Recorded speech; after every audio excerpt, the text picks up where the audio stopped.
Good evening. Okay, good evening. This is Mark Sandine. I'm Chair of the Hanscom Area Towns Committee.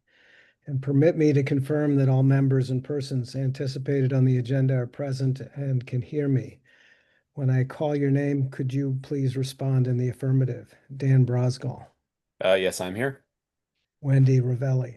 I'm here. Excellent. Jim Hutchinson, I'm here. Susan Mygot, Stephen Hagan,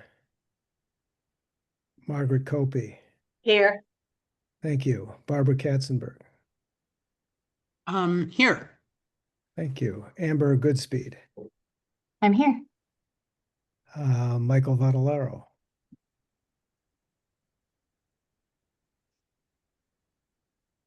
Okay, John, but he's muted. You there, Michael? Okay. I'm here. I apologize. I'm here. I'm Oh. sorry. Fantastic. Dr. John Durant.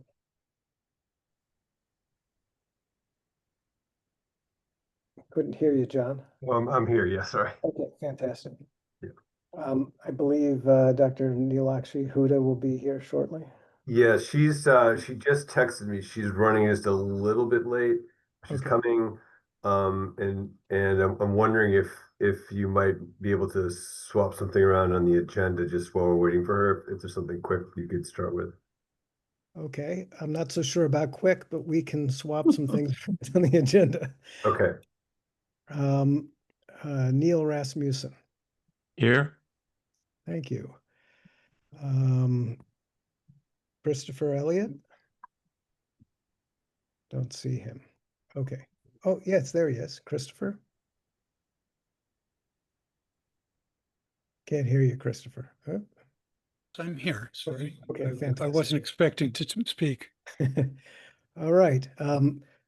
Not attending today would be Jessica Casserly from Hanscom Air Force Base Public Affairs and Glenn Karnowski from Hanscom Air Force Base Community Relations and Simone Monteleone, Superintendent of the Minuteman National Historic Park, all due to the federal government shutdown. Also not able to attend tonight would be Charles Hornig from the Lexington Planning Board, as they have a planning board meeting this evening. So the time now is 7:03 on Wednesday, October 8th, 2025, and I call this open meeting of the Hanscom Area Towns Committee to order. Please note that this meeting is being conducted remotely, consistent with Massachusetts state law allowing public bodies to continue holding meetings remotely. For this meeting, the Hanscom Area Towns Committee is convening by a video conference via the application Zoom, as posted on all four towns' websites, identifying how the public may join. And a quorum of the members of the Hanscom Field Advisory Committee may be present at this public meeting. So some reminders before we begin. The meeting is being recorded, so please be aware that others may see you and anything that you broadcast may be captured by the recording. Please remember to mute your phone or computer when you're not speaking, and each vote taken in this meeting will be conducted by a roll call vote. So first, I'd like to welcome Dan Brosgall to the HATS Committee. Dan's a newly elected Select Board member in the town of Bedford, and we look forward to his participation on HATS. Dan, could you just say a word or two about yourself and introduce by way of introduction? Sure. I was actually elected spring of 2024, but I cycled onto this committee when Emily left. So I'm Dan Roskell from Bedford. I was on the school committee for 3 terms, including twice as chair during COVID. That was fun. Select board because I wasn't done with government service. 5 children. I work in Wayland, and I'm very excited to be participating on this body. So thank you very much for having me. And I did the meeting minutes from the last meeting, which was fascinating to attend virtually and learn a lot as I was writing them. So I feel like I'm sort of up to speed with some things, but not all things. Well, welcome, Dan, and thank you for the meeting minutes, which were Yep. quite extensive and comprehensive. So thank you so much. Well, I'd like to start off on a good foot, so I appreciate it. Okay, second, I'd like to welcome Wendy Ravelli to the HATS Committee. Wendy is also new to the HATS Committee, and she's from the town of Concord. And perhaps, Wendy, you could say a word or two about by way of introduction. Sure. Well, much like Dan, this is my second year on the select board. I have a long history with committees in Concord. I've been on the finance committee for 6 years. I was on our municipal light board for 6 years. I was on a solar committee for a year. And I've got many liaison assignments, one of which is the Climate Action Committee here in Concord. So I'm pretty much up to speed on all things that have been going on at Hanscom, although Dan, I'm impressed with your minutes because I'm not one with all the details quite yet. But looking forward to getting up to speed. Thanks. Okay, so on that note, I just want to Go. on that note, I just want to confirm that Wendy is Yes. be taking the meeting minutes for this meeting. Yep, it's a high bar. Well, thank you very much, Wendy. We appreciate it. So I'd like to provide a short overview of the meeting agenda for tonight. We were planning to have our first item be an update from Dr. Neelakshi Huda and Dr. John Durant on their final results from the Hanscom Airfield Air Pollution Study. And the next agenda item, and I think we may swap these two out of order, will be to discuss the Massachusetts Sustainable Aviation Fuels Work Group report and recommendations. And we're planning to have a presentation from Neil Rasmussen, who's analyzed this report in detail. The next agenda item will be a very short update on the status of the Runway Realty Ventures plans for the Hanscom North Airfield private jet hangar expansion proposal. And the next agenda item will have a discussion about some residents' concerns about ICE flights in and out of Hanscom. And then we would have updates from Massport, and then an opportunity for community updates from neighboring towns on MBTA zoning or affordable housing or energy code adoption or town meeting votes or any other major initiative in our 4 municipalities. Finally, we'll approve the meeting minutes from our last meeting and discuss future schedules. And so, John, is Neil actually here, or should we still swap?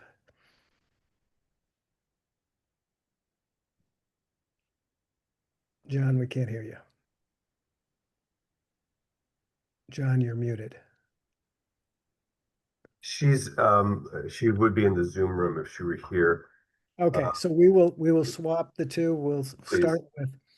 We'll start with a discussion on Massachusetts Sustainable Aviation Fuels Work Group report and recommendations. And as I mentioned, Neil will do a presentation, but before he gets started, I'd just like to provide some quick background. The HATS committee received an update from Rich Davey, who is the Massport CEO, in January, where he discussed Massport's commitment to reducing aviation greenhouse gas emissions by supporting the transition to sustainable aviation fuel, or SAF as many people call it. He discussed that his team had determined that hydrogen-fueled aircraft and electric aircraft were both highly unlikely to provide any meaningful reductions in aviation greenhouse gas emissions over the next 25 years. And for that reason, he and his team have focused on accelerating the transition to sustainable aviation fuels as their primary strategy for reducing aviation greenhouse gas emissions. And to his credit, Rich identified that there's both good SAF and bad SAF that did not significantly reduce emissions and or had some severe availability problems. And he committed that Massport would be only promoting the use of good SAF.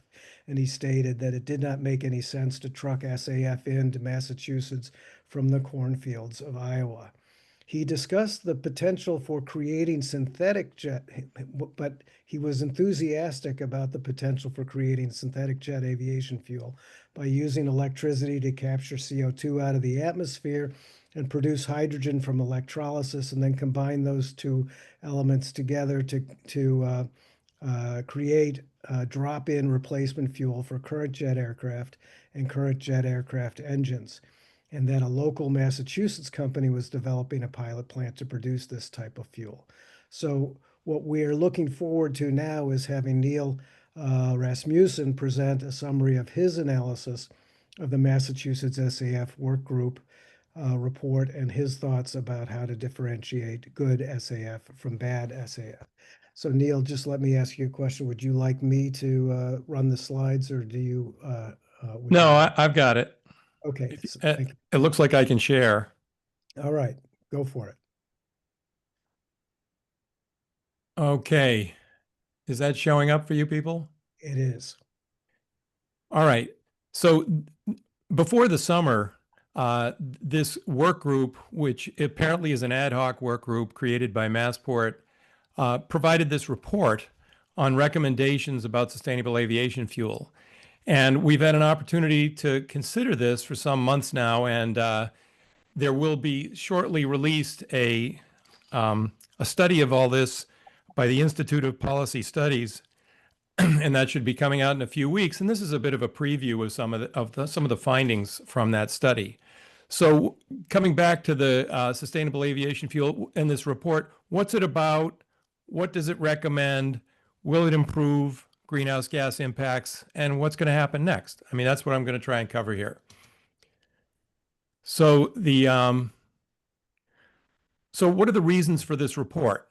Well, as you all know, impacts of aviation are large and growing, and these impacts and their growth are actually incompatible with state laws and plans, which require every sector of our economy to decline in emissions.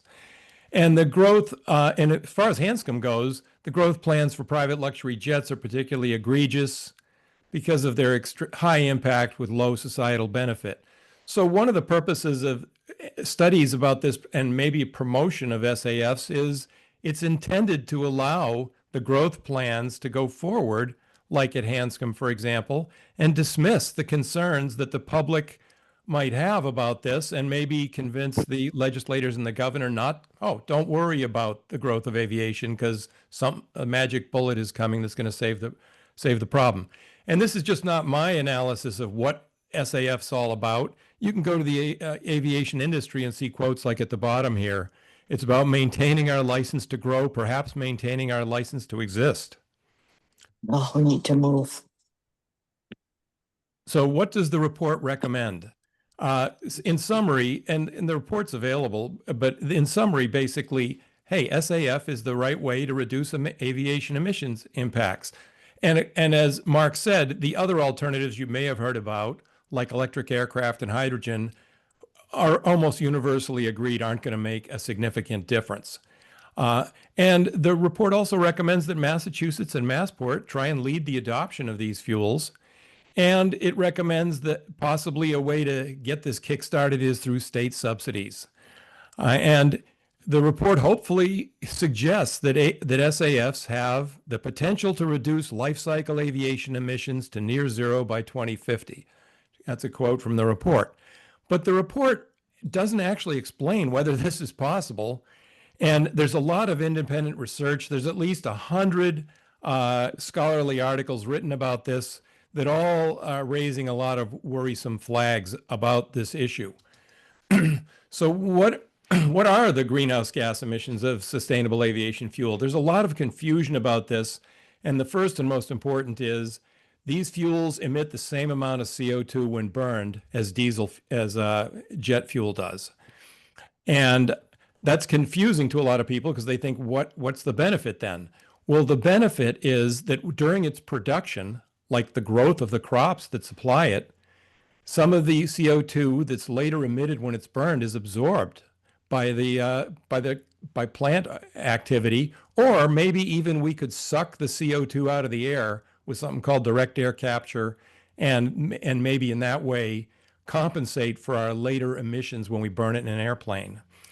But the other problem we have is that there's a lot of processing required to make these SAFs, and those emit greenhouse gas emissions as well. So the net gain that's possible by SAFs is varies dramatically depending on many factors and can actually be negative. As I'll explain, there's a number of scenarios where greenhouse gases actually get worse if you use sustainable aviation fuels. Well, as you might expect, it only makes sense to do it if it reduces greenhouse gases. And for a point of reference, let's just look at what we've got here. For Boston emits 6 megatons of CO2 per year and has a plan to reduce it to 2 megatons by 2040. Jet aviation in Massachusetts, I mean all types of jet aviation, emits 6 megatons now, and it'll projected to increase to 2040. So it'll be multiple times the entire CO2 content of the emissions of Boston by 2040 if this plan continues. So the report suggests, it's aspirational that we can make these fuels, even the technology is not fully baked. And innovation is necessary if we even hope to make it. And there's a huge amount of confusion about SAF because there's actually 3 kinds that all have different issues associated with them, and they're often confused in the popular press.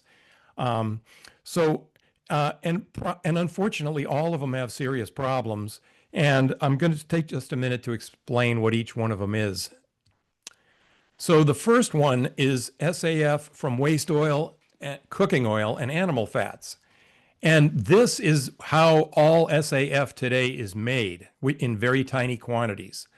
And you can imagine it's requires the least processing to make cooking oil into diesel fuel. They don't even look that much different, for example. And CO2 reductions of 50% could be expected by this, which is not net zero, of course. It would be 50%. But here's the problem with this. The supply is tiny compared to the requirement. Global liquid fuel requirement is 4,500 million tons, and the global waste cooking oil available is only 15. So this is actually a tiny amount of supply and could never fulfill the mission of providing SAF. And the crazy part is, even today as we speak, the US already consumes all the waste cooking oil that we make, and actually we have to import it for our needs today. So it's a dead-end approach, and it makes no sense to subsidize it. And unfortunately, this type is the type that's sold today, and a lot of what we talk about at the future of SAF confuses it with this material that makes no sense. SAF from crops is another approach. And I think you heard, as Mark said, the Massport director already kind of said this doesn't make any sense. But again, it's often in the discussion, and the discussions can be confusing. Taking cropland for production of this fuel, the harvesting soybean, corn, and other things as feedstocks. It takes 38,000 acres to power a single passenger jet 737 for a year, just to put this in scale. And actually, if you multiply it out by the total aviation of the requirements of the world, it would take almost half or more of all the available arable land on Earth to actually provide all this fuel. And the problem is, when you don't have enough arable land, the first thing you do is cut forest. And when you cut forest, you lose the sequestration of those forests.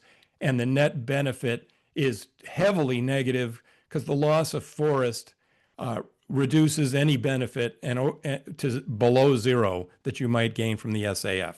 So even the workgroup report kind of suggests that this kind of fuel is not acceptable, but in its recommendations doesn't distinguish it from other types. And of course, the EU has already thought this through. The European Union says this kind of fuel is just never going to be allowed under our programs as part of sustainable aviation fuel. That leads us with synthetic fuels. And these are also called e-fuel, and they can scale indefinitely to any amount. There's no limit, and you pull CO2 from the air, like from direct air capture, and then assemble hydrocarbons through catalysts and energy and heat to construct molecules like the one you see here, which is just one of the many constituent molecules in jet fuel. It's extremely inefficient to do this, but it's possible. And the energy requirements are astronomical to do it. And just to remember, this is the idea that this is the only path is not just an idea that some of us share. The industry itself, the aviation industry, even says, greenhouse gas reduction can't be done with bio-based fuel. It can only be done with e-fuels. So what would be required in Massachusetts to do this if we just wanted to power Massachusetts with e-fuel? We use 500 million gallons of jet fuel per year, and that would require 5,200 gigawatt hours of electricity per year to do that. A lot of people have no idea what that means, but that's 10 retired Pilgrim nuclear power plants. It's also more than all the energy produced in Massachusetts today. And if the power were to be taken out of the current wall socket to power this process, the e-fuel would actually increase CO2 emissions, because even though our CO2 emissions from electricity are lower than many states, we still have CO2 in our electricity. And if that electricity, that amount of CO2 would offset grossly all of the benefits we might get from making it into sustainable aviation fuel. So that seems kind of crazy from the outset. And also, it wouldn't be enough to just make it or have the electricity, which we're not going to have. We also have to bring it to cost parity to make it work. Because unless we put in place carbon taxes and other things that are just not going to happen, it has to be subsidized to make it range it to parity. And the subsidy range is anywhere from $2 to $10 per gallon projected from various papers. And even today, most of those estimates, even the low end of that estimate, is extremely optimistic, and most people don't agree that it could be that low. But even in this range, it's $1 to $5 billion a year, more than the entire transportation budget of Massachusetts. So it would take enormous subsidies, and we really wouldn't get anything out of it. And that would still require that we build an electric grid more than the size of the electric grid we already have just to power it. So what do we conclude from all of this? First of all, it would be false and misleading to set the expectation that SAF will reduce greenhouse gas emissions anytime soon. By 2050, even by 2100, it doesn't make a lot of sense. And what we should be doing is dealing with the problems and trying to make sure if we're going to run aircraft, we want to run only the most efficient aircraft possible. We should get rid of inefficient aviation like private jets. They should be reduced and not allowed to grow. And aviation alternatives are the right path. I mean, electric high-speed rail, if we had that in the Northeast Corridor, true high-speed rail, we could probably knock out almost a third of our total aviation emissions, because the Northeast Corridor serves a tremendous percentage of the jet traffic, both commercial and private jets. And we shouldn't be incenting private luxury jets, which we do with many aspects of our federal and state tax code, and we shouldn't be building capacity to accommodate these, which like we're proposing to do at Hanscom. And if this makes it sound like I'm saying this is, sustainable aviation fuel is sort of greenwashing and inappropriate greenwashing, don't take it from me. Even people in the aviation industry say that. It's just greenwashing. It really is. It's nonsense. And I think somebody needs to say it for what it is. And that's right from the aviation industry. So in summary, if you want to learn more about this, the upcoming report from the Institute for Policy Studies should be coming out in a few weeks and provide a lot of the data sources and references for the information I've provided. Be happy to take any questions. So why don't we go for questions for select board committee members to start. So Jim, go for it. Hi, Neil. Thanks for that. That's awesome. My question is about what do you see in terms of the likelihood or possibility for increasing the efficiency of e-fuel production? Well, of course, that's theoretically, there are theoretical limits to some aspects. I mean, we don't know how to assemble molecules without heat and catalysts and temperature. And the processes we know now, there's no guarantee that somebody couldn't invent better processes. But, we could also invent warp drive. But that doesn't mean we should plan our economy and our emissions based on the expectation that something like that will happen. Even the papers today that have been written on what are the possibilities for increasing the efficiency of this process are not helpful about giving us guidance in that regard. In fact, there's a lot of expectation that there's a huge setback even in all of this, because in addition to direct air capture, you've got to get a lot of hydrogen, And the whole hydrogen economy of the earth is being shut down by policy today. The Trump administration has canceled many of these projects. So, and even so, the numbers that are used for efficiency of hydrogen extraction are optimistic in comparison to what's been really realized in the field. So there's even the papers which have doomsday news in them are now considered quite optimistic about it. But you can never say. I could make a car that goes 500 miles per gallon. Who knows? These things are possible, but we shouldn't plan on them.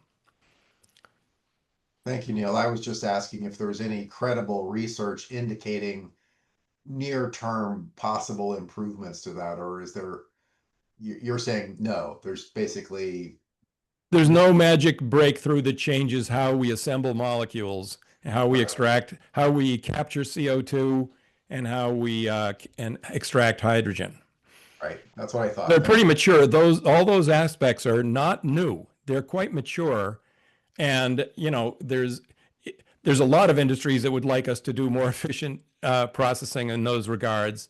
So it's not like it's a brand new thing and we might figure something out next week. Great. Dan or Wendy? Wendy, go for it. Oh, Jeff, sorry.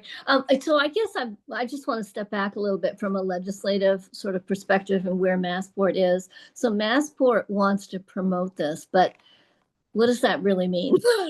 So are they waiting for this report and then sort of, I guess I'm just trying to figure out how we sort of react or address more formally this proposal that Massport's going forward with.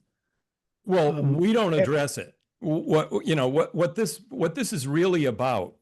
It's about sending a signal that we should permit growth like at Hanscom. Don't worry about it. There's something going to fix it in next week. It's going to be all right, and calm down. Which, so that's the purpose of the report. And to the extent that people get reassured by it, it's successful. The possibility that it will actually cause the government to subsidize e-fuels is extremely low. I mean, You could imagine, like in Europe, some places they have a mandate. You have to mix 1% of it into your jet fuel to try and check it out and find out if it works. Those kind of things are possible. But to make a difference to the emissions, it's a much, much bigger problem. And actually, it's unlikely anything will result from this report, other than calming some people down. All right, but not us. Okay. Got it. Thank you. Dan, any questions or comments? Yeah, I mean, it's a very compelling case. Is there anything positive that we can take from this idea at all of e-fuels or sustainable fuels that we can say, like, maybe we could get behind any of it, or is it just all basically a stack of cards that's collapsing? We put it under any kind of scrutiny. Well, I think, I think there is an industry that will continue in this space, but most of it was going to go to biodiesel. Diesel fuel is a lot easier to make than jet fuel. It's a lot, if you make a little mistake or the formula is a little off in your truck, it's not as big a deal as if it's in an airplane. So it's a lot harder. It's harder to meet the regulatory requirements. So there will be some activity in that space that will continue on, but I really don't see us making progress here. We have the possibility of increasing efficiency of aircraft. People are expecting another 5, maybe 10% over the next 30 or 40 years, especially as we retire older aircraft. But there's no way out. The best way out is to try and deflect traffic to ground sources that are easily electrified. Good luck to us all with that, but I agree. And Jim, one more question. Not a question, a comment really to the other hats selects. We could take this, we had I would say, reasonably cooperative discussion with Rich Davey when he came, Mark, when was that? Earlier this year? I forget. January. He was very, we had nice discussions with him, and I think we should consider sending him some kind of joint letter saying, we've looked at this, report that you guys have put out, and we've looked at this independent study about this problem, and we think you have a problem here. We don't agree with your report. Okay, hold that thought, because we're going to get there. So I would say I didn't meet with him, but a lot of the things that are reported that he said are kind of in agreement with what I've been telling you today.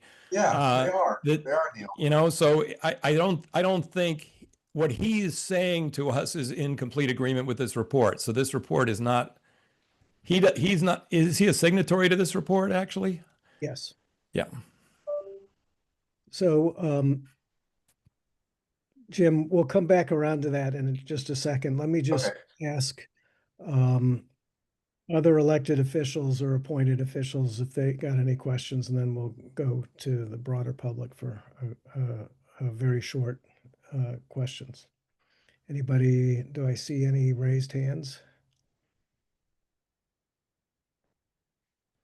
Okay. So to Jim's point and to Wendy's point, this is all really interesting information. What can we as hats do about this? And to Jim's point, one thing we could possibly do is meet with Massport officials and discuss our concerns. Turns out Amber Goodspeed already arranged a meeting for me with Flavio. I'm sorry, Amber, I'm forgetting Flavio's last name. Leo, Flavio. Elio. Yeah, right. And so walked Flavio through many of these same considerations, and his comment was, I agree with all of that, but we have to do something. So am I summarizing the hour and a half long conversation accurately, would you say, Amber? Yeah, I would agree with that. Okay. So, so yes, I give a lot of credit to Massport on this topic about being willing to engage and talk through this and work through how they can move forward. And so to Wendy's question, and I think, Jim, you highlighted on this, would it be possible to write a letter? Let me just show you a letter I sent to the group. Let me see. Yeah, here it is. Here's a letter that the Alliance for Clean Energy Solutions is sending to Governor Healy. And the first couple paragraphs are about who Alliance of Clean Energy Solutions is. It's a consortium of clean energy folks. They thank the government for leadership on environmental and whatever. But essentially, there's 3 or 4 paragraphs in here that essentially summarize the kinds of things that Neil has just been saying, that addressing aviation emissions is critically important for the Commonwealth, and that there are some issues with the proposals in the report, and that we might actually find, and Neil didn't talk about this a lot in this presentation, but Neil does talk about the fact of what's the opportunity cost. If we used the same amount of renewable energy to make sustainable aviation fuel, would it be providing better benefits for the Commonwealth as a whole than to create sustainable aviation fuel? And that in this letter basically says, let's prioritize doing the smart things first. And then after we've accomplished all those, then would be the time to consider using that renewable energy to create sustainable aviation fuel. Would you like to add a word or two to that, Neil? I'm just scanning the letter now, but it looks pretty solid to me. It looks correct. Yes. But I was just, perhaps you could just say a word about your insight about what happens if the Commonwealth dedicates, 37 gigawatts of solar to building SAF, or puts 37 gigawatts of solar. Yeah. So electricity. Yeah, right. So the problem is, even if we said we're magically going to build this whole new grid to equivalent to 10 nuclear plants that's just dedicated to this purpose, that's clean energy, that's the problem with that is is that's not the best use of that energy, because we still have many other industries and ways we use energy that are that still have carbon in them. And it'd be smarter to dedicate new energy to those applications and not to SAF, because for every kilowatt hour we deliver for SAF, we could save much more carbon by delivering it to another thing, like knocking out a gas plant or something like that. And those opportunities, or fixing a cement plant, all those opportunities are going to exist for probably until 2100. So there, even if we could do it, we wouldn't want it. It wouldn't be our first choice. We'd want to go apply energy to another area where we can knock out more carbon for the same amount of kilowatt hours. So my question for the HATS committee would be, would you be willing to draft a very similar type of letter, thanking the governor for leadership, thanking Massport for their leadership, but highlighting some of the issues that we see and suggesting we prioritize the use of our renewable energy and the better ways to start, and then think about sustainable aviation fuel after we've accomplished these other goals. And if you would be interested, why don't you just, Jim, why don't you first start off? Is this a kind of letter that you think if we came back at a future HATS meeting, you might be willing to consider? I certainly would be happy to sign on to some kind of letter like that. I think we should be strategic about the content of our letter. I'm not sure we're the body that has the engineering expertise directly on the committee, but I think we can reference the studies and the other parties involved in this that we're familiar with, and also express the concerns of our residents to reiterate why we're here in the first place discussing this. Okay, thank you. So that's my perspective. Dan? Perfectly stated. I agree. Okay, Wendy? I would definitely agree that that's the right approach. And I'm not even, I don't think I want to say we ultimately would go back to SAF, but who knows? But I think the priority is the issue. Like, where do we invest? And it's not SAF. It's a very good point. This particular letter says that we first prioritize other more cost-effective initial reductions before considering, it's not saying before switching to, but before considering production of synthetic SAF. So exactly your point, Wendy. Yep. And Christopher, you had your hand up, or did we lose Christopher? It looks like we don't have Christopher anymore. Taking a break. All right. Well, with that, are there anybody else from the public who wanted to make a comment about sustainable aviation fuel before we move to our air pollution study?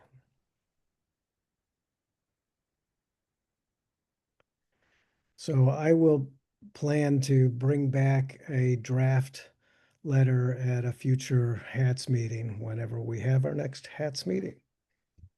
And hang on a second, let me just get to my notes here. Okay. So now we will proceed with Chris Elliott is back if you want to try him one more time. Okay. Okay, Christopher, we'll give you a short moment for some comment. Sure. Sorry for, but in terms of giving Flavio something else to advocate for, if that's what he really needs, I know we disagree on this, but I'd go back to electric aviation. And my reasoning is, I think there's less than 1% chance that SAF can do much. I think there's a greater than 2% chance that electric will do something. Okay. And so 2% is better than 1. I admit I certainly agree there's huge problems with it, but Beta is doing flights of 300 miles. Okay. Thank you. So we have somebody else with the name C. Dowd raising their hand. Could you introduce yourself and tell us where you're from? Hi, yes, this is Corinne Dowd from Bedford. And regarding the letter that you're suggesting to draft to send to Massport, It was mentioned earlier about with how aviation is growing and how we really need to increase things like high-speed rail and other modes of transportation. And wouldn't it be great, for instance, if Hanscom Field could have another focus, then how else can we look at SAFs? But for instance, could it be a hub for transporting people to Logan or other places? Like a parking area or something like that. I don't know. I guess I'm just wondering, are there other uses than aviation that Massport could focus on that would benefit transportation in a more sustainable way? Okay, we'll think about that. Thank you. All right, so now we'll go to our first agenda item. And so I appreciate Dr. Neelakshi Huda and Dr. John Durant for being here tonight. And they will be presenting an update on the Hanscom Airfield Air Pollution Study that has received funding from the towns of Lexington, Concord, Bedford, and Lincoln. So some members of the HATS committee have seen this, have seen an initial look at the report results, but now we have got the final results. And so I'd like to turn it over to Dr. Neelakshi Huda and Dr. John Durant. And would you like me to run the slides, or would you like to do that, Neelakshi? Mark, I can do that. I'm Okay. trying to share them now. Let me know if you can see them. We can see them, but we're seeing them Okay, not. this shorter version of it. Yep. Does this work for everyone? There we go. Yes, Okay. now it's in full screen. Yeah. So I have delivered several of these presentations, so bear with me if you've gone through this before. I'll try to make it short and get to the new material. Disclaimer that these views and findings are mine and not of any of my employers.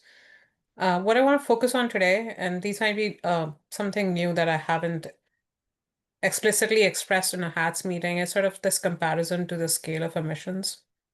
And just stress on the fact that ultrafines is something we measure, but that's by no means the only pollutant that's coming out of these airplanes. We're just picking a marker to track where the pollution is hitting. Show you some results, and then want to have some discussion on policy implications and mitigations, which I was asked to include.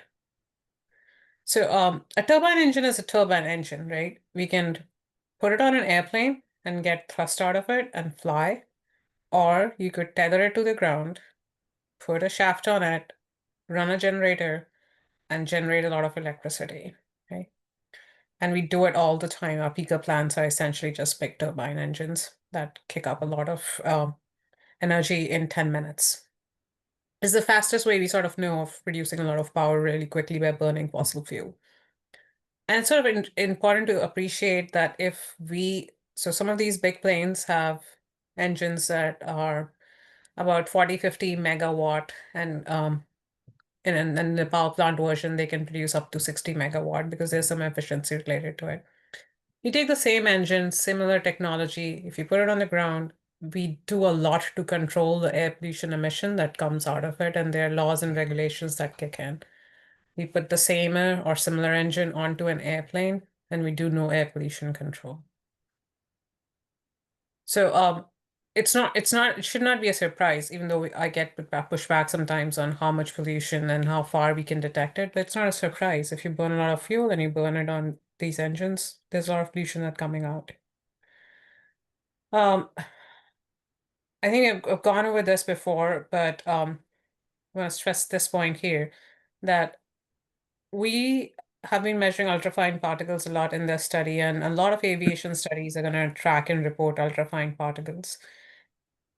It's not the only thing that's coming out of the airplane exhaust. Airplane exhaust is a complex mixture, but it certainly is one way that we can use to confidently and accurately track where that exhaust that's coming from the planes is impacting ground level air quality. So it's one size-based lens to look at this complex mixture. Of course, there are a lot more toxics or air pollutants that are in that exhaust. So it's an excellent proxy for us to understand the spatial zone that's associated with these elevated levels of air pollution or the impact. That being said, ultrafine particles are important by themselves, right? Because there are health risks associated with those particles. But by no means this is the only thing that's coming out of the airplane exhaust. Here's a good illustration of that. You don't need to know what the two lines even need to look, what represents what, color represents what. You can see the patterns are quite similar. One of them represents the ultrafine concentrations, the blue line, and the orange line represents NO2, which is a gas that's a combustion byproduct. And I can track it on a single plume that's coming out of a single plane that's blasting overhead, and you can get excellent correlation or graphs like that from either arrivals or takeoffs of various jet planes. So there's more to it than ultrafines, but that's what we measured in this particular study. Right, so let's go quickly to the results. And I'm going to skip over some of the preliminary slides, which show basic information that I have covered in the previous meetings, but can certainly take questions on that. I want to go to the key summary slides on what the results are. I want to start with this. So we made some measurements and we measured some ultrafine particle concentrations. And we did it at several of these locations. Each row here represents a location where we made those measurements. You can see that sometimes there's a pair of rows, phase 1, phase 2, which represents, we did some measurements in the summer, we did some measurements in the colder season. It's 2 different seasons. If we made measurements at 2 different seasons, not all sites were monitored in 2 seasons. We came up with some average concentrations per hour for those sites. Great. What do those numbers mean? And those numbers look like so, and it's a table that's in the report. All right, 9,300, 7,300, 6,400, 5,700. Fine, these are just numbers or concentrations. What is the implication of these numbers or concentrations? How do they compare? So this is a good way to, this table is a good way to look at it. And I want to point out a few things here before I give you the description of the numbers. In the report or in my study, I've used this term IS or impact sector often, and then NIS, which are not impact sector. I want to explain what those mean. Impact sector just means that these are the concentrations, or this is the data that represents the winds or represents the time during which the winds was sweeping over the airport and orienting the site where I was making the measurement downwind of the airport. So the site where I was making the measurements was impacted by the airport emissions, or these are called the impact sector winds. And everything else is the not impact sector. And we've also split up the data into all the data versus when the winds were calm, when the winds were from the direction of the airport, and then when the winds were not from the direction of the airport. And what we observed were exceedances of the World Health Organization thresholds for what is considered to be a high concentration. So World Health Organization says, we recommend that 1 hour mean, if it's greater than 20,000 particles per centimeter cube, that's a high number. And municipalities, and there's a specific language that they can get into, might just consider taking that into consideration and coming up with their recommendations on what can be done. And that threshold was exceeded at several locations during impact sector winds, obviously at a higher frequency than not impact sector winds or calm winds. The 24-hour standard, which is lower than the 1 hour standard, it's not a standard, it's a recommendation or guideline, so I take that back. That was a slip of tongue. It's not a standard. The 24-hour guideline is a lower number because that's a longer term exposure. So when you look at these, you'll see the shorter duration numbers are usually higher, and the longer the duration, you want the longer duration exposures to be lower. So the 24-hour now standards or numbers are usually guidelines are lower. So that lower number of 10,000 over a 24-hour period is exceeded actually quite often, particularly if you look at the residences or the areas of Bedford that are really close to the airport. And on the flip side, if you look at a location like Thurrow Farm, which is really underneath the trajectory of the runway, locations like those that are either really close to the airport or underneath the predominant flight trajectories, that's where we see that the 24-hour standard is exceeded more often, or the 1 hour standard is 1 hour guideline is exceeded more often. And another thing to note here, which might seem contradictory, but I want to take a moment to explain, is during calm winds, you'll see a lot of exceedances, or you'd notice this 57% of the time this threshold was exceeded. If a location is close to the airport and the wind isn't moving, it's not dispersing the air that's around the airport and moving the pollution around and dispersing it, then the air that's around the airport sort of just builds up and saturates with the pollution that's being emitted in that little airshed. And you'd see a higher concentration and therefore a higher chances of exceedances during calm winds at locations that are close to the source. On the other hand, as a location goes further and further out from the source, we need the winds to move that pollution downwind and for that exceedance to occur. So these results are actually not contradictory. When you see calm wind is 57% of the time, this concentration is high, but during the times when the wind is from the direction of the airport, it's 28% of the time. It's not contradictory. To me, it's not a contradictory result. Right. And I can explain that more if anyone has any questions. Another point that I want to stress here is, all right, so we've got some numbers here, and I have put them in context of what do they mean? Well, how frequently is a particular guideline exceeded? But I've done this for a long time, and I don't try to memorize these numbers, and I don't try to stick to these numbers. To me, after making all these measurements, I would say like 5,700, 6,000, it's pretty much the similar-ish number. If I would have conducted this study a little differently in a little different season, that number might have been 6,000 instead of 5,700. So I wouldn't get too bogged down on little differences here.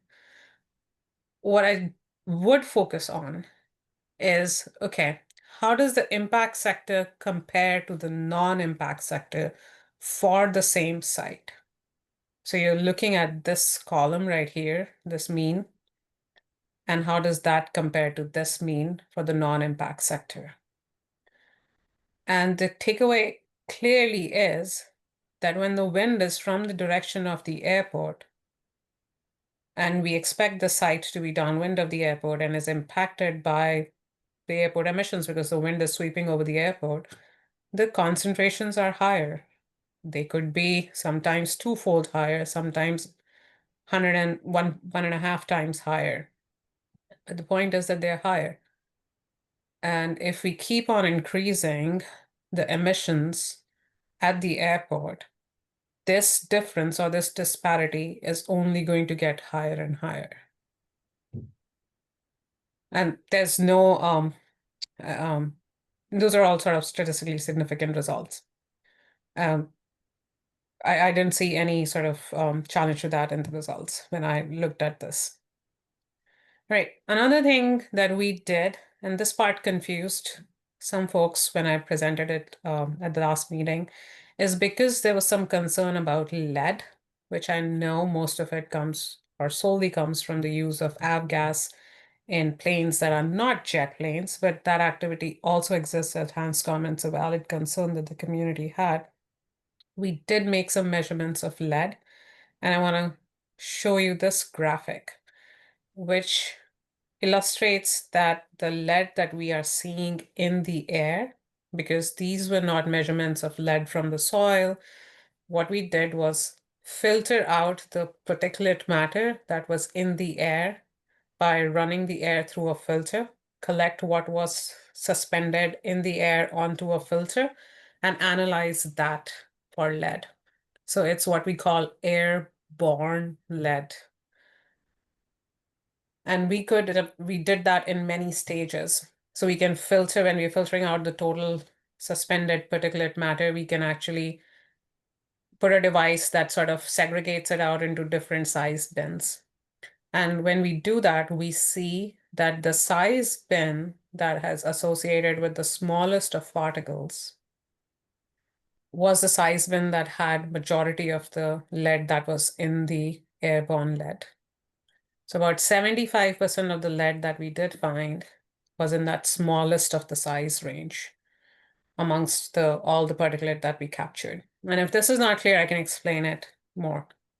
Contrast that to something like silica or iron, which are basically crustal metals, and we don't expect that to be in the very smallest of fractions. We expect majority of that to be in the coarse fraction, and sort of here you sort of see that the darker brown is a much higher number than you see for lead or bromine. And bromine is sort of added to the fuel as well, so it tracks with the lead. And these results were sort of similar around Hanscom and as well as the Mansfield Municipal Airport, which is also a lot of AVCAS use. So there's definitely airborne lead, and it's concentrated in the smallest particle size. Again, sort of suggesting that this is from combustion of AVCAS or fresher fuel. How do these levels compare to the levels that we see in Boston? Now, there's a very set methodology on how EPA sort of measures lead every so many number of days for a 24-hour period. That is not how we measured lead, because we wanted to collect enough mass and then analyze those samples. There's a little bit of a difference in collection methods of how long we ran the samples, but the analyses methods, once we've collected the sample, are quite similar. QA/QC is pretty good on this. So that being said, keep that caveat in mind that it's a little bit of a green apple to a red apple comparison, if not quite apple to oranges. We did see about 1.5 times higher concentrations on average near Hanscom than the sort of background site in Boston area, which is in Nubian Square. And it's a EPA speciation trend network site. So we have long-term data, therefore led to compare to.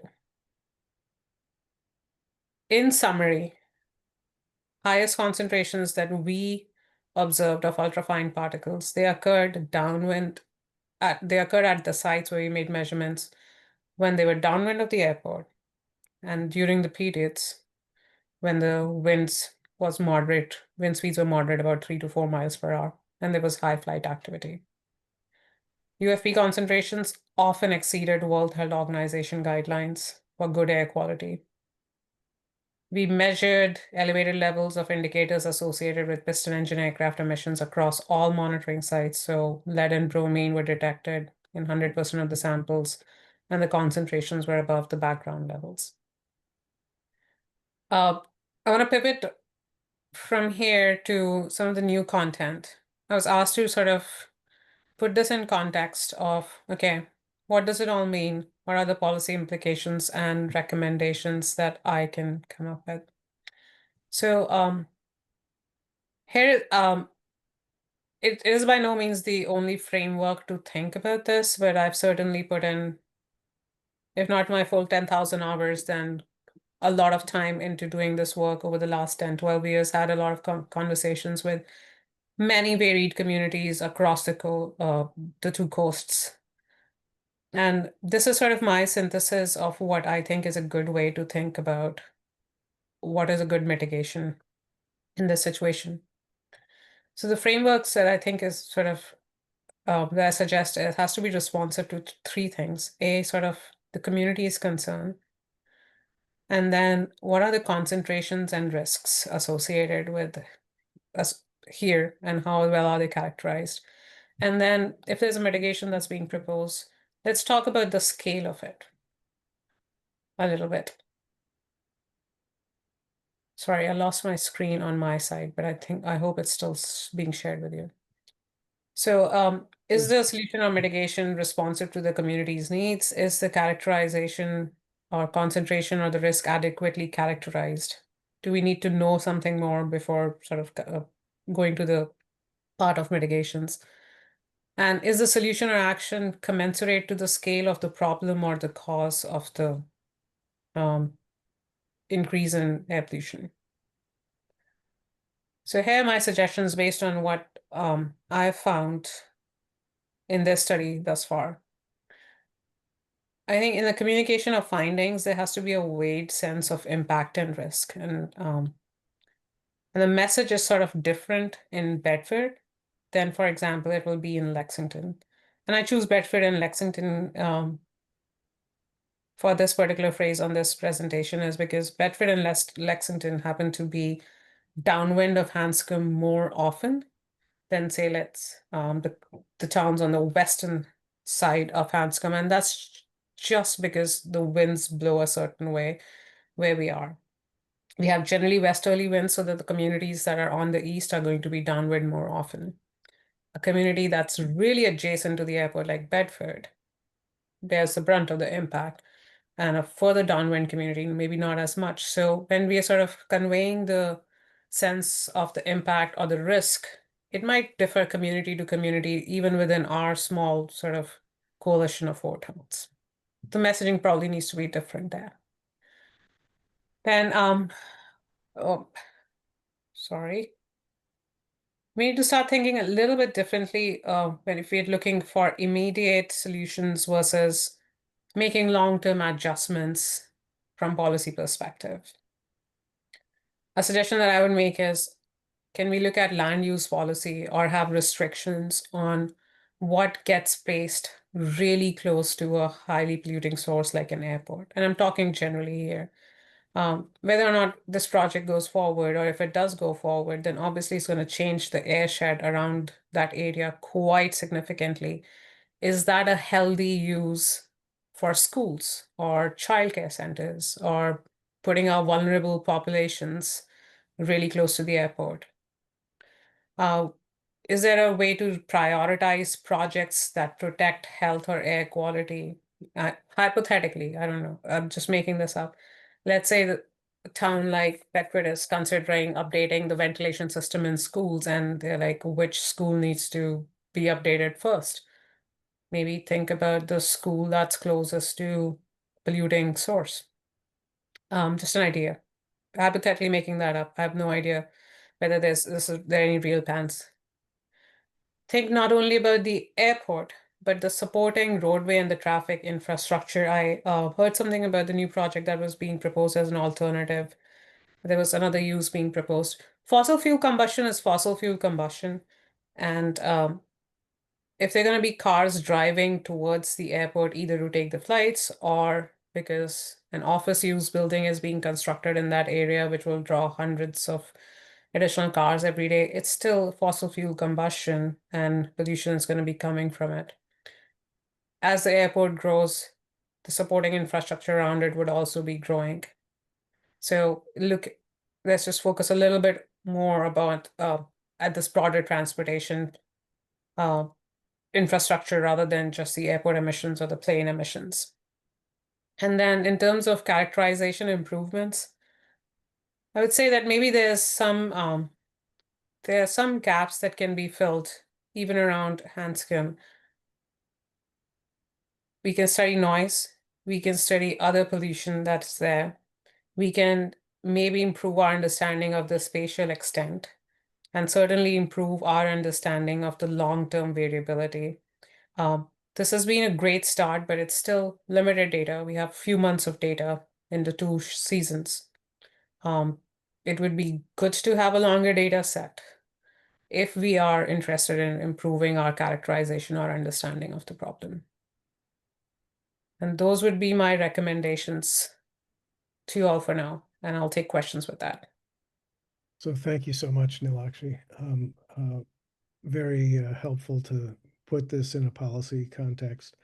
Let me start with HAT's select board members, and maybe with the select board member who's closest to Hanscom, Dan. Yeah, this is great. I also want to thank Dr. Hudu, who came last Monday to a forum in Bedford about this, and this has some more information. Obviously, I'm attuned. I mean, I live on the descent path, and I'm downwind from the airport pretty close, so I find this very personally important. Um, I want to dig a little bit deeper on, the messaging as, to Bedford specifically, that definitely interests me. And maybe you could talk some more about what that might look like, what might be something for us to focus on. We have Board of Health members here, we have Bedford residents here who are very curious about the findings, and will want to sort of leverage all of our boards and committees to be sending a unified message to the powers that be. So how would you tune that messaging for Bedford specifically? It's a you've put me on the spot. Yeah. I personally, I don't think like it's a good idea to like ring the alarm bells, right? People have their places. Life is a complex decision, right? You don't just make housing choices or schooling choices based on air pollution. Like not everybody has the privilege to be doing that in the first place. So it's complicated. Is I South Street or the areas that are really close to the airport, I mean, those are decently high levels. And John, feel free to weigh in at any point in time. Like those are decently high levels. I would just say Just to jump in, it is interesting.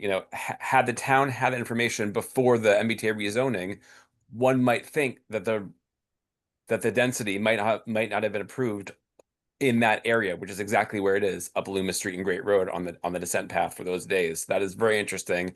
That ship has sailed, that plane has landed.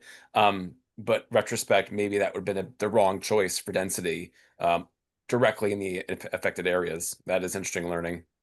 I would just add to Lakshi's comments that one study like ours is just one study, and we made some good measurements. We drew some justifiable conclusions based on our measurements, but I don't think it's the end of the measurement story.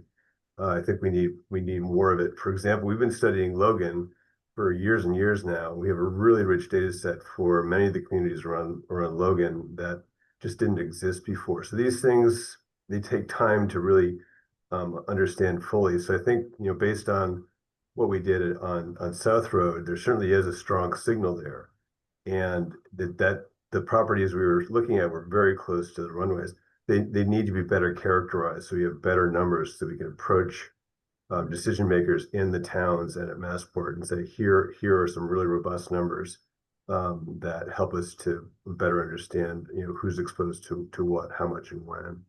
So yeah, my next question was going to be like, what would more data get us? I mean, listen, I think the return on investment for the towns is amazing from this. Like, we've not put a lot of money in, and this is so rich already. I'd be very curious to hear about, what would additional investment in this kind of analysis, more robust data. I think it'd be very valuable. I'd certainly, advocate for that in Bedford. And what we have now is already really illuminating. I don't want to overreact to the data, but the data seems overreactable, right? When we look about the concentrations and the numbers that were shared in the May meeting now, it does jump off the page as concerning. So I think that the more light, the more study, the more numbers we can put, the better it's going to be for everybody. So thank you for the work, and I hope the work continues, and I hope we can support that in Bedford. So I think maybe rezoning or high density housing is fine. I don't think it's necessarily inherently an incompatible use of space to have housing near airport, because housing comes in huge varieties, right? And it's possible for us to even build really good, clean indoor airspace buildings right next to highways, right? It can be Yeah. done in Somerville, right adjacent to I-93. It can certainly be done in that part of Bedford, but there has to be a recognition, and there have to be like maybe some, I don't know, additional codes on what kind of ventilation systems will go in, what kind of air turnover would there be. I would certainly not encourage putting childcare centers or schools in that area. So I think there's So let's a lot of discussion we can do. let's go to Wendy now. Okay, so we need to move along here, I think. So Wendy, if you could. So, Mark, this is the first time I'm seeing it, so I'm a little overwhelmed with how much information. I don't actually have the report. So I guess I would like to get a little more time just to look at it in more detail. And I guess I have some of the same comments that Dan had on. I don't know. What I heard was getting more data is important. Well, how much data is sort of a discussion that I think we should all have if we think that's another next step.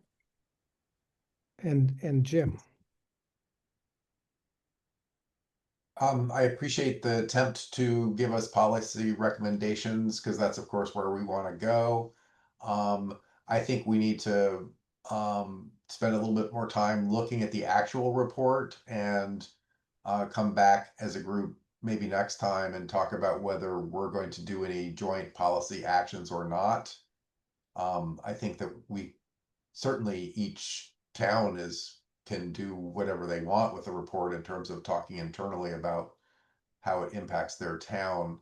And maybe that's appropriate in this case because the impacts are not quite evenly spread, unfortunately, or fortunately for some of us. But I'm a little bit with Wendy on not understanding all the technical details or not understanding what additional research dollars will do in terms of giving us more clarity on what public policy actions we should take on this. So I'm open to more discussion on that or more thinking about that. So along those lines, Dan mentioned that he had seen Board of Health members or Health Department members on the call, and I see some from Lexington. So perhaps we could, if you're from the Board of Health or on the Health Department, you might raise your hand if you have a question or a comment at this point.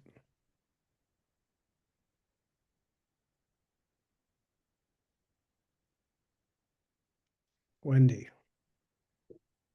Hi, I'm Wendy Heiger-Bernays. I'm chair of the Lexington Board of Health. Thank you very much, Dr. Huda and Durant, for presenting this really important work. We think a lot always about how to take the data, how much data we need, right, to develop policy. One of the tools we have in public health, though, is education, right? And that has to go hand in hand with the data that are collected. So the response that gets seen, numbers are big, must be bad, could be bad, but how do we get our communities to engage in this and then to come to the table and say, for example, in Lexington, we're building a new school. Mark Sandine has been fighting for ventilation for years, right? Something like this can be very useful in sort of forming that nugget of education and engagement. And I think that as Nilakshi, proceeded to share her thinking about how you approach this, one of those tools is really about that engagement, that education. Air pollution is not new, right? Air pollution has been with us. What these folks are able to do is to get us down to that ultra fine piece, right? So that, and we know much more about those impacts on health. But again, most people, our communities, are not thinking about air pollution. And I think this, I may be reiterating, but I think we are ripe for some educational outreach that really can serve us well as we move forward, either collecting more data or using the data that we have to inform practices. And I'm not going to say policies, practices. And I think that's really important. Can I ask a question though? Please. So I'm actually interested in the lead piece, and I know a little bit about the history of this. And my question is very simply, I've never really understood the background piece that you're using for comparison. And I'd be interested, offline is fine. I don't know whether you go into that in the report because I have not seen that yet. but I'm interested in how that is determined, and also questions about deposition versus dispersal, and really thinking about this from human exposure perspective. So Wendy, that might be a one-on-one call, and I can go into more details about that. Okay. But I think I'd be remiss if I did not harp on my pet peeve. Often people ask me, so if I'm really concerned, can I turn on a HEPA filter in my house? And as a practice, of course, yeah, I mean, those filters are designed by engineers to do their job. They do the job, right? So yes, as a matter of individual choice, if you're concerned, go ahead, please, to do their job. But as a mitigation, sort of, those are band-aid fixes. And it's almost putting the burden on the victim, that you go ahead and buy a filter and you remember to turn it on and you remember to clean your own little air and create a cocoon for you to breathe. So it's certainly I'm not against them, but often it comes up and it's one of the most popular mitigation. That's, it's $250 at max, the most expensive one. And it's I don't think it's a solution, but I guess not a long term, it's a quick fix. Okay. Anybody else from a Board of Health? Okay, then Christopher. So just a simple question, Neelakshi. Thanks again for this talk. It's always good to hear what you have to say. But have you overlaid these maps with populations? Can you say what the population is that's affected, like above some level by these results? So that would be a good example of monitoring that we could do to create a contours or layers, right? Isoplets around. You need enough data to make those measurements to have confidence in them. And what we have are spot measurements. So stationary sites are like spots. And what we want is a continuous surface. A mobile monitoring can give us that, and we have some of that data. But do I feel confident in coming up with something accurate, not with the data I have right now, but that's a possibility. Another possibility would be to even like come up with like what are the concentrations that are inside people's home. Again, housing stock comes in many varieties. And these are some outdoor measurements, but what are people inside homes, and can a new construction, really tightly well-built building, some of the measures that work for energy efficiency by tightening the home envelope work to keep outdoor pollution outdoors. Those can be studied as sort of avenues as to what can be done as practices. Thank you. Thank you. So my comments are that I was pretty surprised to see the levels of lead in the area. And I was surprised tonight, actually, to hear that you were measuring them as ultrafine particles. And if I know you've mentioned this,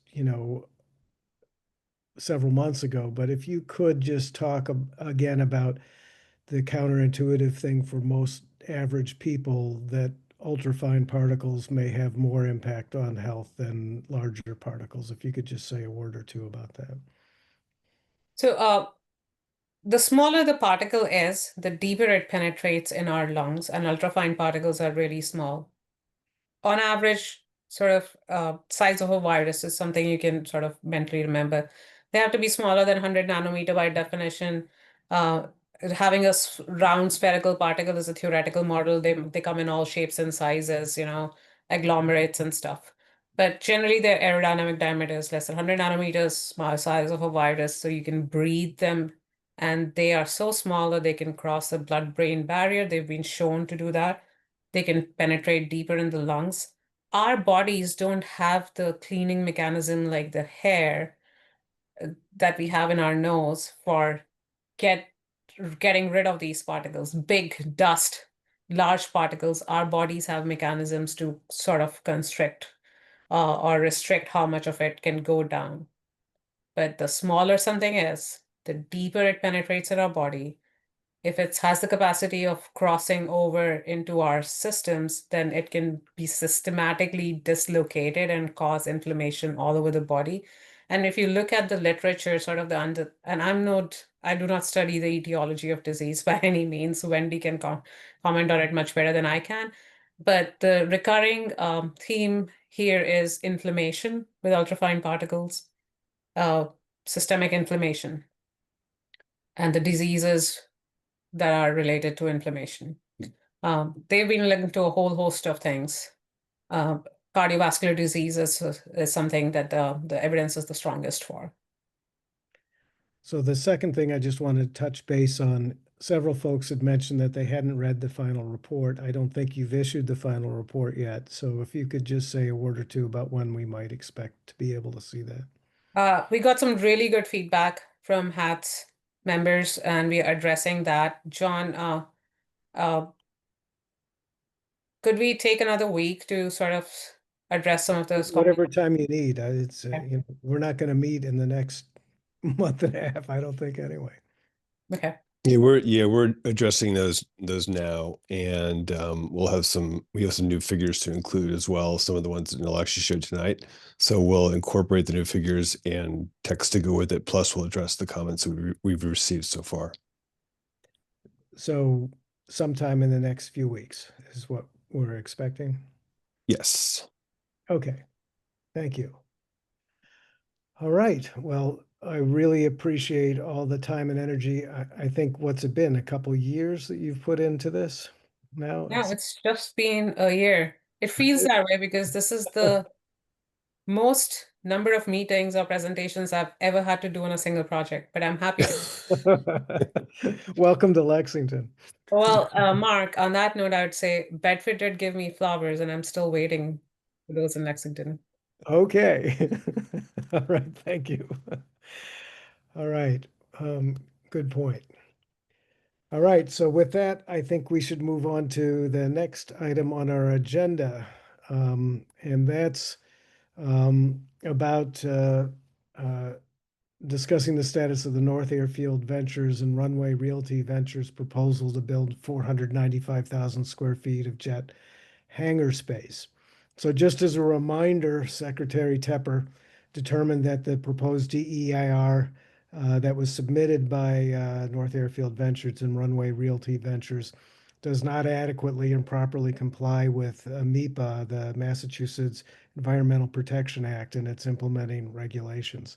And the Secretary asked the proponent to prepare a supplemental DEIR, which we call an SDEIR, to address the issues raised by the Secretary, and asked the proponent to propose appropriate measures to avoid the impacts of the expansion.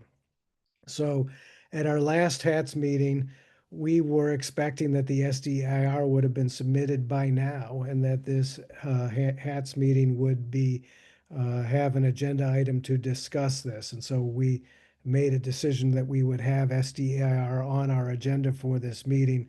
But at this point in time, my understanding is that the SDEIR will likely be submitted towards the end of this year. And just for a reminder of those folks who haven't been on HATS for the past year and a half or so, HATS raised concerns that the proposed criteria pollutants that were defined in the DEIR to exclude greenhouse gas emissions and to exclude ultrafine particulate matter. So HATS raised concerns that the DEIR proposed also to limit analysis of criteria pollutants only to emissions that occur below 3,000 feet. In essence, only looking at the emissions from aircraft as their last minute on approach or their first, 30 seconds or so on takeoff.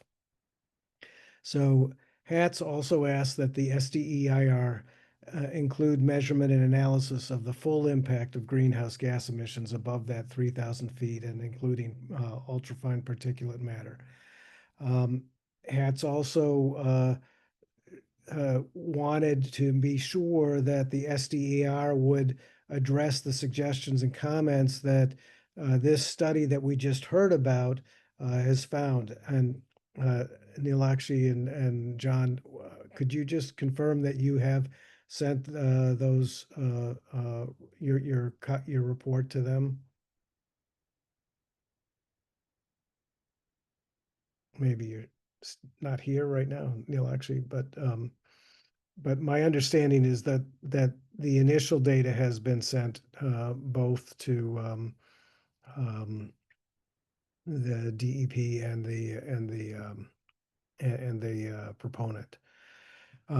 So the other thing that the secretary required is that the SDIR was expected to include a comprehensive report to each issue raised in the comment letters submitted by HATS and the towns of Bedford, Concord, Lexington, and Lincoln. So with that, I think Neil mentioned this earlier about the overall emissions in Massachusetts being, aviation emissions being greater than all the emissions from the city of Boston. What HATS has expressed in previous discussions is that the emissions from the proposed jet hangar expansion would be greater than all the cars and homes in Lexington, Concord, Bedford, and Lincoln combined. So any sort of expansion would wipe out any progress that our communities have made in moving forward to address our greenhouse gas emissions. Okay, so are there any questions or comments on SDEIR status? Jim? Just the obvious, which is we probably want to schedule a meeting for later in the year in case we do get a submittal, so that we can have an opportunity to discuss it. Yes, we'll talk about that at the end of our agenda, but yes, we should think about the appropriate timing for our next meeting. Any other questions or comments? So the next thing on our agenda was to discuss current concerns raised by residents regarding the increased number of ICE flights in and out of Hanscom. And Jim Hutchinson asked that we put this on the agenda, and I'd ask him if he could just sort of kick this discussion off, lead this discussion. Jim? Sure, happy to, Mark. Thank you. I'll keep it brief because we're already running kind of late here. I have gotten a number of requests from resident, or not requests, really, complaints, really, about apparently ICE activity has resumed at the airfield. And I wanted to give an opportunity for other selects to weigh in on whether they're similarly getting complaints, or register the fact that we're getting those complaints, and maybe chime in with what I believe is the request already existing from HVAC to get information about how much ICE activity is happening at Hanscom from Massport. So get some kind of reporting basically on how much of this is actually happening. And I guess that's sort of, I think, the limit of what we can ask for. I don't think we have any powers. Somebody correct me if they think I'm wrong. I don't think we have any powers to stop any of this from happening, even though residents might want us to. I think all we're doing is registering disapproval of it and asking for some reporting on how much of it is actually happening. So I welcome other selects to chime in if you've had similar complaints or similar concerns. Wendy? So in Concord, we obviously have a lot of people concerned about the presence and that it's really growing and it's becoming a central location. I understand that HVAC did write something to Massport and that came back with can't really give you the data that you're looking for. And I also thought that HVAC was writing a letter to ICE directly to try to get information. I don't know if that's successful. I don't know how we can actually get that information, to be honest. So I know that we're legally allowed to observe right activity, and therefore we could come up with our own reporting if we wanted in that effort. But I was hoping that Massport had some mechanism to track this. Yeah. Okay, since Wendy mentioned HVAC, we have Margaret Copey is the chair and Christopher Elliott's a member. So why don't we start with Margaret? Thank you, Mark. Yes, as chair of HVAC, we did send a letter to Massport. I believe it was around a month, maybe a month ago, maybe 3 weeks ago. And we did get a response back. We asked for the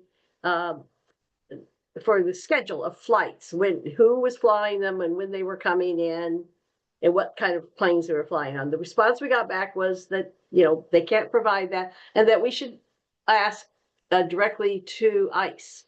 And the gentleman that we're sending a letter to, it hasn't gone yet, is to James Covington, who's the spokesperson for ICE. And we have a letter, a draft that's going to come up at our next meeting, which is going to be October 21st by Zoom. And that letter will be discussed then. And yes, I mean, I have heard, as people find out, they're shocked to find out that this is going on, by the way. I've also been contacted by people from Vermont because they've had the same issue at the Burlington Burlington, Vermont airport.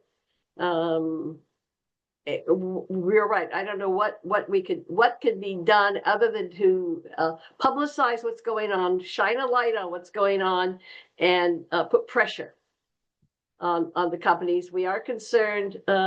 People are suggesting that we go after Signature, which is the fixed-based operator that is servicing the planes that are flying the ICE detainees, and I don't know where that's at.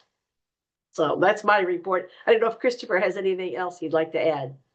Well, am I recognized, Mark? Do you have something additional? Just briefly. Okay. So yes, Margaret, thank you. I think you said most of it very well. I have personally gotten a couple of emails from people concerned about that. And Jim, you suggested that we ask for ICE to describe the amount of activity that's going on. Are you talking about the amount of arrests or the number of people on the flights? I'll take what we can get, right? Okay, thank you. Dan, That's all. Dan, did you have anything you wanted to say? We got one inquiry through the AP to the town manager's office. I think we share everyone's curiosities, concerns, and probably have very little recourse except to shed light on it through advocacy and our work. So I am curious. I am concerned. I think we'll get very little from the ICE in general, but let's see what we can drum up and let's see what we can bring to public. All right. My comment would be that the select board in Lexington has received numerous letters from concerned residents raising this issue as a concern. I would also say that there's been articles written about the companies that are doing this flying, and I would say, Jim mentioned there's no restriction on observing, and for those of us who live on final to runway 29, the planes are very distinctive, so they're easily recognized. But yes, and increasing in number. All right. Is there anything else that somebody would like to say on this topic? Okay, so you waited a long time, Amber. We're finally at the point on the agenda for a Massport update. Okay, thank you. At our last Hanscom Field Advisory Commission meeting, I updated the commission on a few open projects that we have going on at the field. Atlantic Aviation has installed a new 20,000 gallon fuel tank at their existing fueling facility, and that project has been completed. Also, earlier you were talking about electric aviation, and Beta Technologies has made a few flights into the airport successfully with their electric aircraft. Yeah, that's exciting. We're pleased. So the other projects that we have going on, they're called high mast, MAST poles. They're very big poles that are across the airfield. They're very old, and they're the kind of poles that you see sort of on the highway where you have to lower the lights down to replace them. So those poles are being replaced. It's been taking several months, and the project is ongoing, and we expect that will actually get to the portion of the poles themselves being replaced shortly. But right now, installation of new bases for the poles are happening right now. So that's what's happening with that project. And we discussed, we already discussed the North Airfield development, you discussed it. But I will say for the Navy hangar land swap, the Secretary of Energy and Environmental Affairs issued the final record of decision for the notice of project change to have Merlin Labs move into the hangar and to renovate the existing Navy hangar. So they did that on August 29th. So Runway Realty Ventures, who owns that private property in the town of Bedford, they'll continue with local permitting and start construction once that's completed. Other than that, we also have, we're doing upgrades. We're bringing the terminal building up to code, and there's a lot of upgrades happening. The building itself has seen a lot of changes over the past couple of months. Currently, parking lot work and an ADA accessible van drop-off at the curb have just been completed. Stairs, accessible stairs on the east and west side of the building are being finalized. They're still in progress, and work inside is ongoing in earnest. We've moved the residents on the first floor, so the businesses, all the rental car counters, we've moved them into the screening area for now to work on that and to work on the accessible bathrooms on the first floor. What else do we have going on? Taxiway E, Taxiway Echo rehabilitation. So we did have a project on the books to rehabilitate Taxiway Echo. However, it has been held, and the project will begin in the spring of 2026, as soon as weather permits. So the project team will come to Hanscom Field Advisory Commission meeting when they're ready to give an update, but that probably won't be until next year. And that is it. So thank you, Amber. I just wanted to ask, you were very gracious in terms of arranging for Runway Realty Ventures to come to a previous meeting. Would you be able to give us some sort of heads up once an STAR is issued and let us know whatever the public comment times, et cetera, are for that? Yes, absolutely. As soon as I know, I will race to my emails and let you and Margaret know as well. Well, thank you. So when do you think the construction might start on the Navy hangar? Do you have any indication? I actually don't have any indication yet. As Margaret mentioned, we have the upcoming Hanscom Field Advisory Commission meeting on the 21st, and I'm hoping to have some sort of update for the next meeting. Okay, any questions from anybody else for Massport? So I just want to thank you, Amber and Michael, for giving us this information and for facilitating these discussions. And I really appreciate your efforts. Thank you. So now it's time for municipal updates. And seeing as we have two new members, why don't we start with the senior member, Jim Hutchinson, and then we'll go to Dan and Wendy. Sure. Thank you, Mark. I'm going to keep it brief because we're running pretty late here.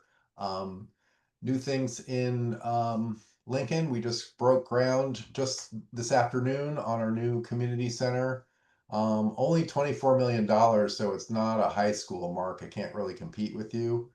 But we're kind of excited about that. We also, you all probably never go into our transfer station, but we have solar panels currently being installed at the landfill on top of the landfill, and that should be operational in about a month or so. So we're excited. Well, modulo, Eversource permission to operate, which you never know how long that's going to take. But anyway, so those are two things that are happening here. We also have our State of the Town meeting coming up in November.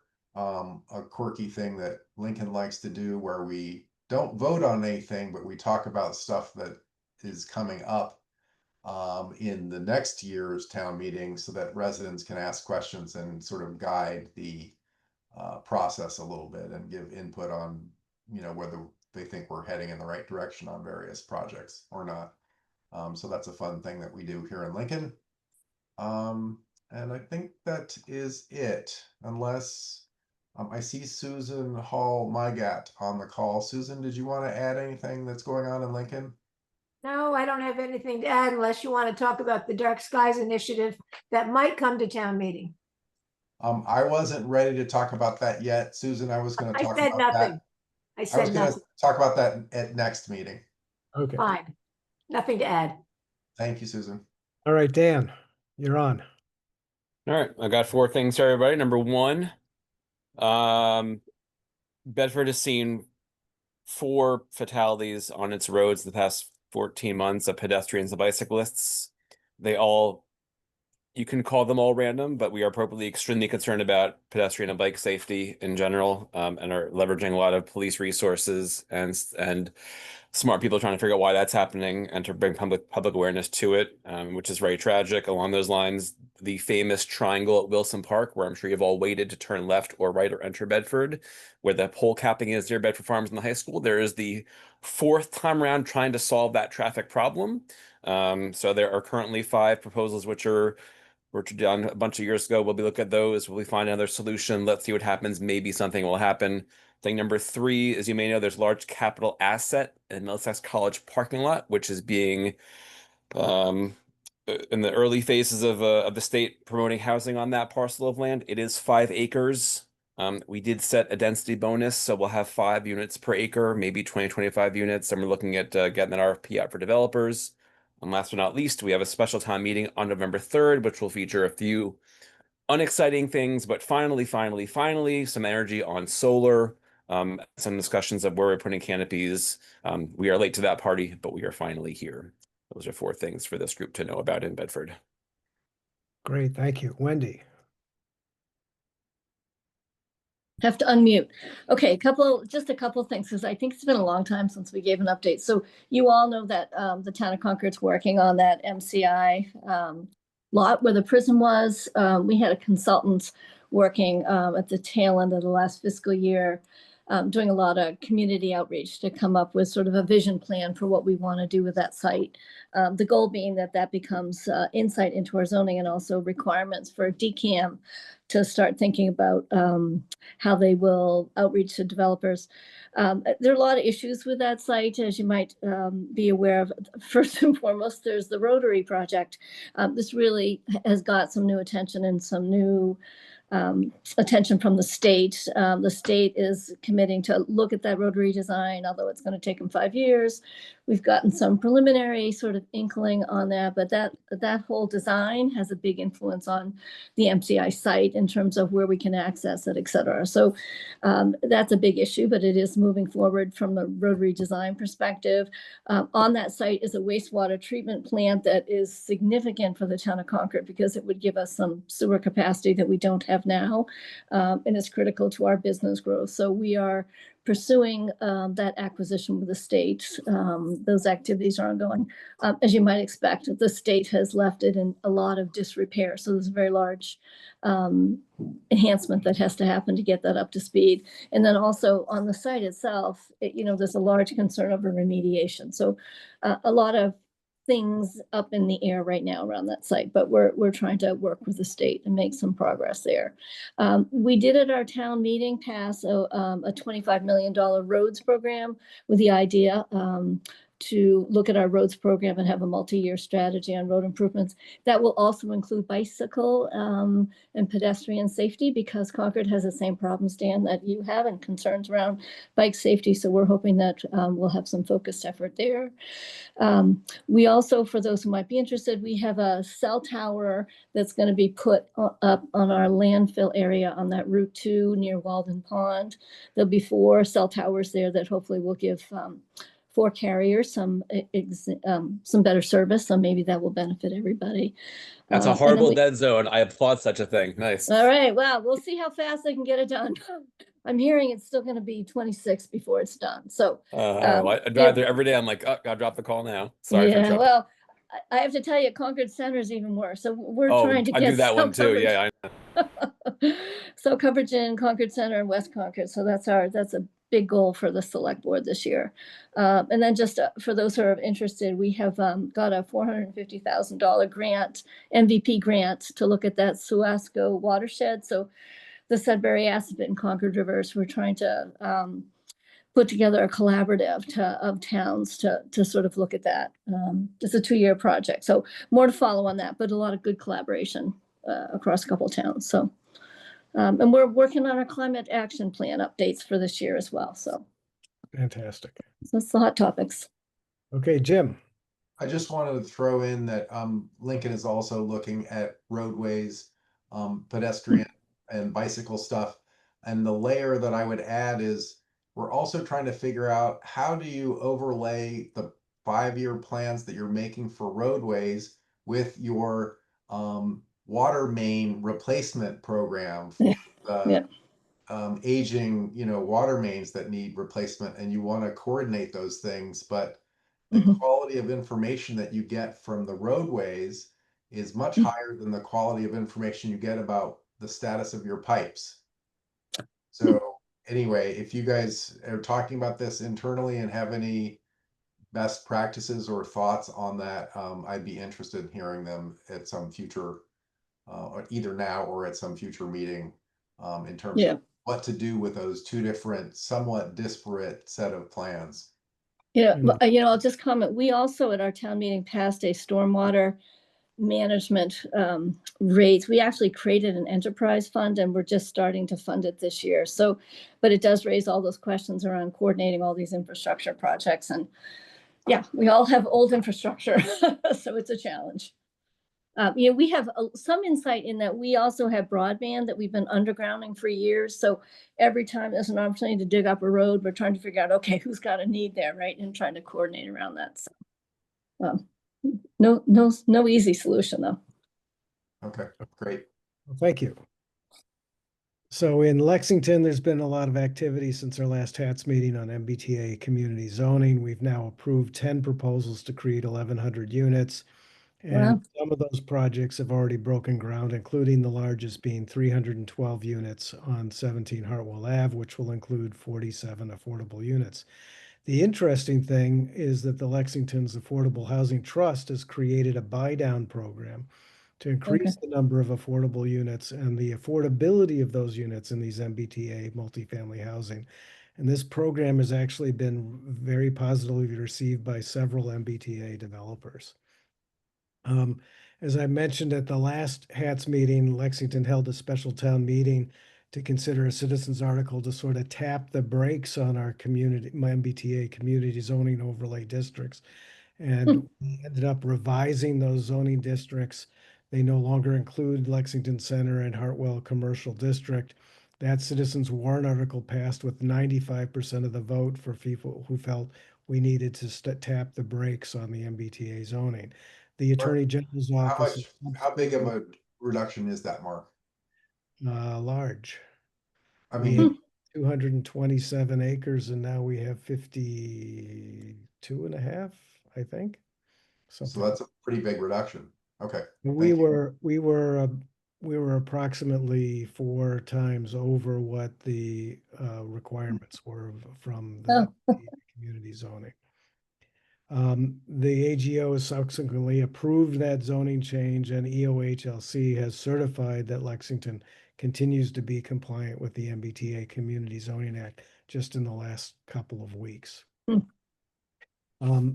While we're talking about EOHLC, for those of you who don't know, Executive Office of Housing and Livable Communities, EOHLC has issued a project eligibility letter for Lexington's plan to build 40 units of 100% affordable housing at approximately 60% area median income on 3 acres of land, town-owned land located at the corner of Lowell and North Street. And that comprehensive permit process is now expected to begin in a few weeks, a little bit later this fall. I've mentioned to you folks before the police station solar canopy project, which has had lots of starts and stops and starts and stops along the way. But we're now about to start construction in the middle of Lexington's historic district in the next week or so. Completion is expected by the end of the year. And once completed, the police station will be net zero, including the electricity needed to run the electric vehicles and the police department. So as Jim mentioned, the town continues to be highly engaged in our planning process for the new Lexington High School. The final design's been selected. It's a net zero all-electric building with 4.8 megawatts of solar and with an energy storage system along the way with a roof on the rooftops and parking lots of the high school. Total life cycle cost model for the high school shows that this all-electric solar-powered high school will lower Lexington's operating and maintenance and energy costs by $95 million over the next 30 years. So that's a really helpful thing for a $660 million high school. So we've scheduled a special town meeting to approve the appropriation for this $660 million high school the first week in November. And the select board has scheduled a town-wide debt exclusion vote for December 8th. So we'll have something to talk about next time we come back to the next HATS meeting. Wow. Which, by the way, to Jim's point, we need to think about some dates. We've kind of moved from Thursdays when our planning board members can make it to Wednesdays because we've been having difficulty with our select board members making it. So I've got 4 Thursdays here for consideration because we're getting feedback from folks that Thursdays would be better for them. December 4th, December 18th, January 8th, and January 22nd. Could you folks just take a quick look at your calendars and see if any of those dates or all of those dates are possible? Mark, say them again slowly. 12/4. December 4th, December 18th, those are Thursdays. Yeah. January 8th, January 22nd, again Thursdays. And if Thursdays don't work out, we can go back to them. All those dates are good for me, Mark. I would lean a little bit towards the December dates just in case we get the runway ventures SDER by then. Okay. How about you, Wendy? I'm checking. 12/4. The problem is Thursdays are always my finance committee and my ZBA meetings, but 12/4 actually looks pretty good right now. Okay. 12/18. 12/18 is free. That's amazing. All right. How about I'm you, looking. Dan? I think you have some issues with Thursdays, right? Yeah, I do, but for those 2 dates in December, I don't, which is amazing. So the 8th, I do have an issue, and the 22nd. Okay. The 22nd is okay. Okay. How about you, Dan? I'm good for all those dates. Woohoo! All right. All right. So with that, our final agenda item is to approve the meeting minutes. I had Hey, one. Mark, are you going to pick a date so I can put something in? Or did you want to? Let's tentatively say, why don't we pick 2 dates? Why don't we say Yeah. December 4th and January 8th? Okay. And then if an SDAR hasn't come out by, a week before December 4th, we can then fall back to January 8th. Let's say 12/4 in January. Okay. Okay. So we don't need to have 2 meetings a month apart. We can just have one, but it'll be 4th or the January date is what I would suspect. Okay. Then. Okay. Does that sound That amenable? works. Okay. That works. I marked them both. Okay. Yeah. So Totally back to meeting minutes, unless there's an objection. I had one change, which was somebody wrote to say that they were attending the meeting and weren't listed as attending the meeting. So no other changes to the meeting minutes from what you've seen. I would now like to entertain a motion to approve the meeting minutes for May 28th, 2020. Moved. So hearing, okay, so Jim, you've moved, so let's go, Dan, what's your vote? I mean, I usually abstain when I'm not there, but as I watched the meeting in detail and felt good about it, I will approve the minutes that I wrote and say yes. Okay. Wendy? And I'm going to abstain. I read the minutes. They look great, but I wasn't there, so I probably shouldn't vote. Jim? Yes, I vote yes. And I'm a yes, so we Good barely thing I have- said yes, Wendy. Otherwise, I would have Well, not. you wrote them, so I hope so. There you go. So by a vote of 3 with 1 abstaining, the meeting minutes approved, and I will take a motion to adjourn. Motion to So adjourn. moved. Second, And Jim, aye. Dan, Aye. Wendy, Aye. and I'm a yes. We are adjourned, and we'll see you in December or January. Thank you, Mr. Chair. Thanks, Thank Mark. you. Thank you, Mark. everyone.